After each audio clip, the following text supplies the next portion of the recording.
Welcome back दोस्तों, आप देख रहे हैं इटर्नल हेल्थ, एक ऐसा शो जहां आपकी सारी प्रॉब्लम्स के आयुर्वेदिक सॉल्यूशंस हम आपको देते हैं सिर्फ एक फोन कॉल के जरिए।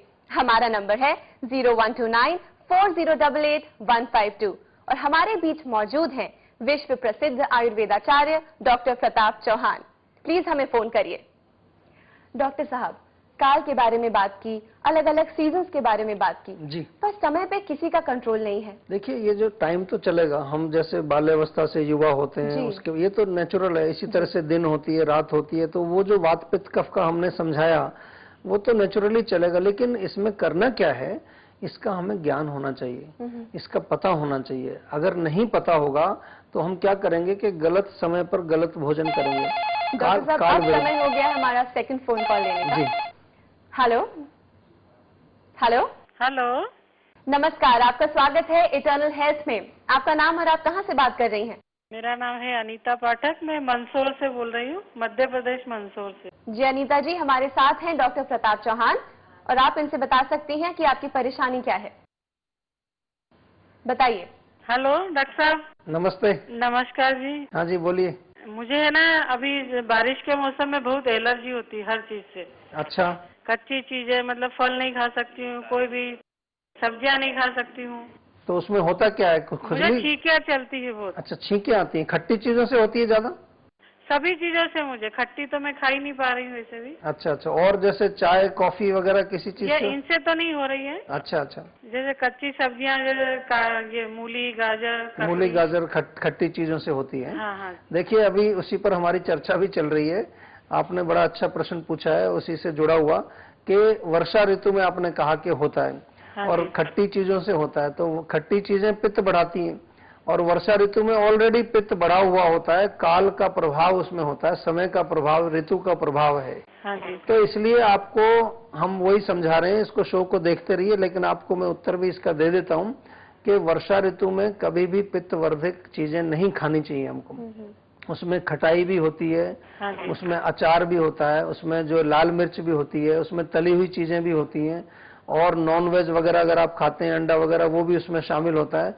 तो बिल्कुल आप जो है पित्तवर्धक चीजों को एकदम से त्याग दीजिए, और उसके विपरीत जो पित्त को शांत करने वाली चीजें, उन पर आप थोड़ा सा जो है अगर ध्यान देंगे तो आपको एलर्जी नहीं होगी। क्योंकि जब पित्त बढ़ता है, पित्त बढ़ने से पाचन बिगड़ता है, पाचन जब बिगड़ेगा तो आंव बनता है, और वही आंव आपके नाक में जाकर के जो है बलगम के रूप में नाक बहती है, छींकें आती हैं, खांसी होती है, जो भी उस आपको जो एलर्जी जिसको बोल रहे हैं आप, हाँ जी। वो इस वजह से होता है, आपको पित्त के खराबी से।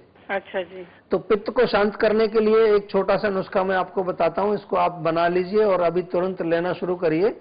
एक तो आप ले लीजिए जो धनिया जो होता है, हाँ जी। धनिया, हाँ जी। और एक सौंफ।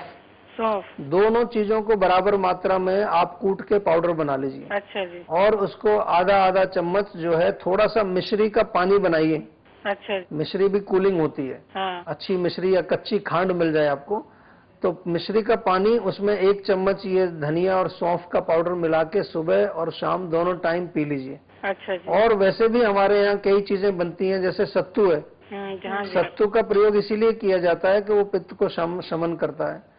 और भी जैसे कि हम कई बार बनाते हैं, कोई ठंडाई वगैरह बनाते हैं, कई चीजें हाँ जी। वो कूलिंग होती हैं सारी।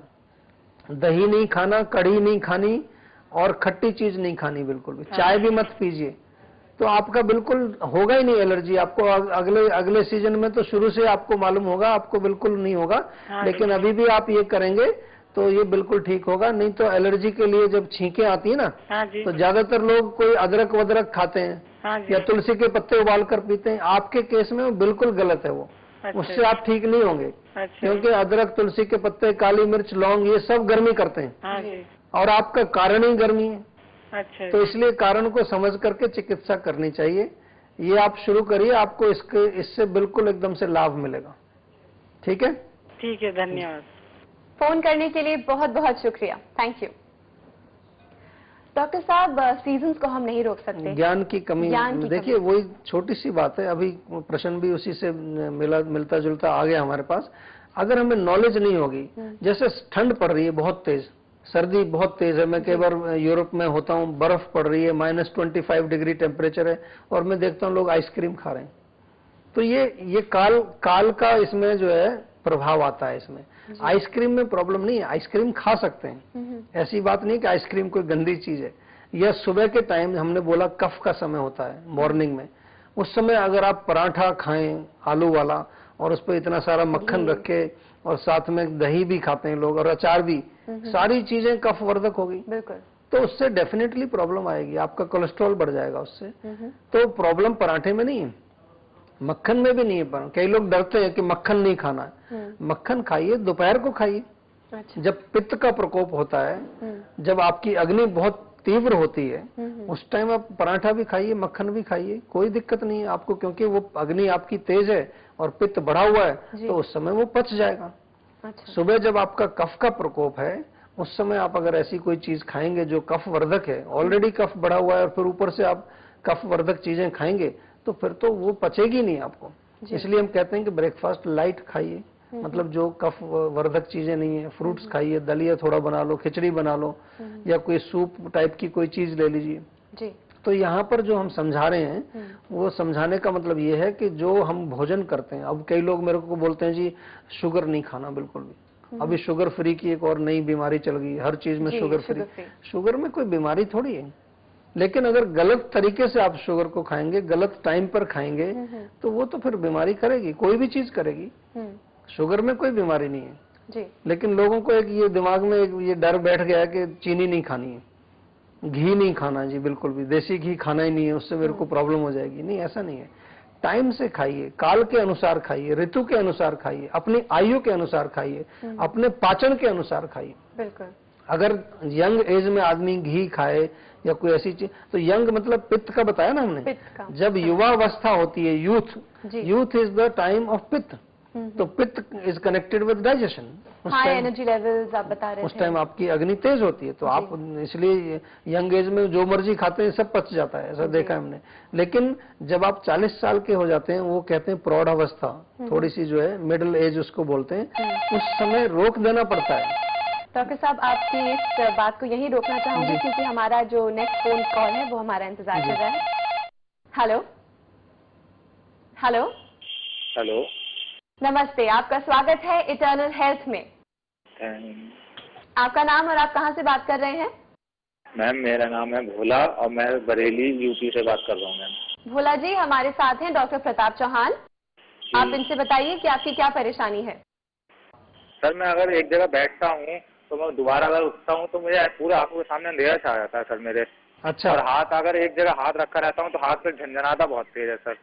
एक तो आप तिल के तेल की मालिश करिए रोज, सुबह जो है नहाने से पहले पूरे शरीर में तिल के तेल की मालिश अच्छी तरह से स्वयं करिए रोज, ठीक है जी सर। इससे क्या होगा कि कहीं भी आपके जो बॉडी के अंदर कोई ब्लॉकेज होगा सर्कुलेशन के अंदर, तो तेल हमारी एक ऐसी चीज है कि वो छिद्रों को खोल के सब टॉक्सिन्स को बाहर निकालता है।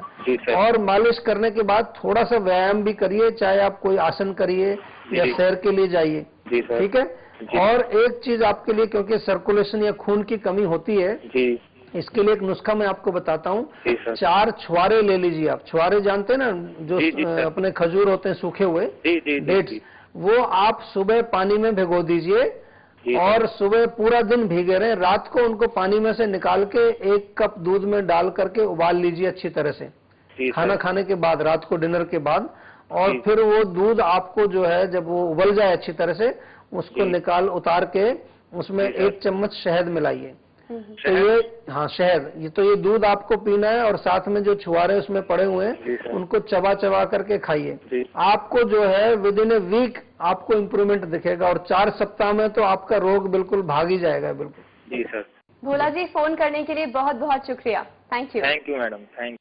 डॉक्टर साहब, आयुर्वेद की मेरे ख्याल से ब्यूटी ही ये है कि लोग इतने टाइम से परेशान होते हैं बीमारियों की वजह से, और आप 1 सेकंड में उनको सोल्यूशन दे देते हैं। डॉक्टर साहब, यहाँ लेते हैं एक छोटा सा ब्रेक। जी दोस्तों, अभी भी बहुत सारी आयुर्वेदिक जानकारी बाकी है, हमें इंतजार है आपके फोन कॉल्स का। हमारा नंबर है 01294088-152। ब्रेक के दौरान हमें फोन करने की कोशिश बिल्कुल मत छोड़िएगा, हमें इंतजार है आपके फोन कॉल्स का। मिलते हैं एक छोटे से ब्रेक के बाद।